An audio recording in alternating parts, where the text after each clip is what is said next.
बिस्मिल्लाहिर्रहमानिर्रहीम। अस्सलामुअलैकुम। Health wines में आप सबको खुश आमदीद। दोस्तों, मैं हूं मोहम्मद इमरान और आज की इस वीडियो में मैं आपको विंटोजिनोबाम के बारे में कुछ इन्फॉर्मेशन देने जा रहा हूं। दोस्तों, आज की इस वीडियो में हम देखेंगे कि इसके अंदर कौन कौन से एक्टिव इंग्रेडिएंट पाए जाते हैं, इसके यूजेस क्या हैं, इसका तरीका इस्तेमाल क्या है और इसके साइड इफ़ेक्ट्स क्या हैं।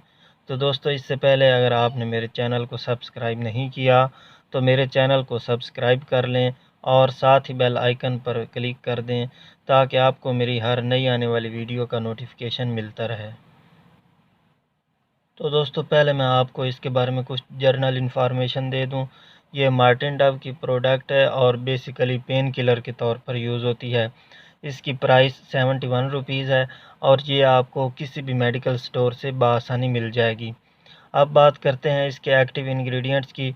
इसके एक्टिव इंग्रेडिएंट में men active ingredient methyl salicylate 12.17% weight by weight पाया जाता है।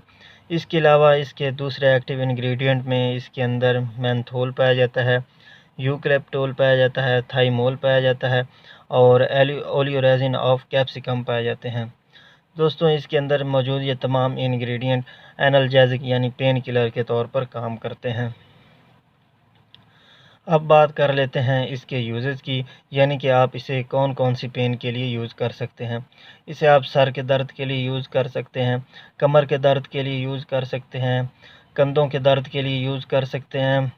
इसके अलावा रीढ़ की हड्डी के दर्द के लिए यूज़ कर सकते हैं और पट्टों के दर्द के लिए भी इसे इस्तेमाल किया जा सकता है। इसके अलावा सैशिएटा के दर्द में आप इसे यूज़ कर सकते हैं और बाज़ औक़ात नज़ला ज़ुकाम की वजह से सीने में दर्द होता है, उसके लिए भी आप इसे यूज़ कर सकते हैं। अब बात करते हैं इसके तरीक़ा इस्तेमाल की।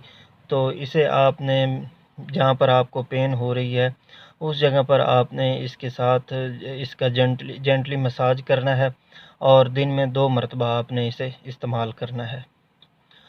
तो दोस्तों, अब बात करते हैं इसके साइड इफ़ेक्ट्स की। इसके साइड इफ़ेक्ट्स में आपको बाज़ औक़ात बर्निंग सेंसेशन हो सकती है, यानी अगर आपको बहुत ज़्यादा बर्निंग सेंसेशन महसूस हो और इसके अलावा रैशेस वगैरह बन जाएं, तो इसका मतलब है कि आप इससे हाइपर सेंसिटिव हैं, यानी आप इससे एलर्जिक हैं, तो इसका इस्तेमाल छोड़ दें। तो दोस्तों, ये थी मेरी आज की वीडियो। अगर आपके माइंड में इसके बारे में क्वेश्चन आ रहा हो तो आप कमेंट सेक्शन में मुझसे पूछ सकते हैं और इसके अलावा मज़ीद किसी दूसरी मेडिसिन के बारे में जानना चाहते हों या कोई मेडिकल इन्फॉर्मेशन लेना चाहते हों तो उसका भी कमेंट सेक्शन में मुझे बता दें। अगली वीडियो आने तक अल्लाह हाफ़िज़।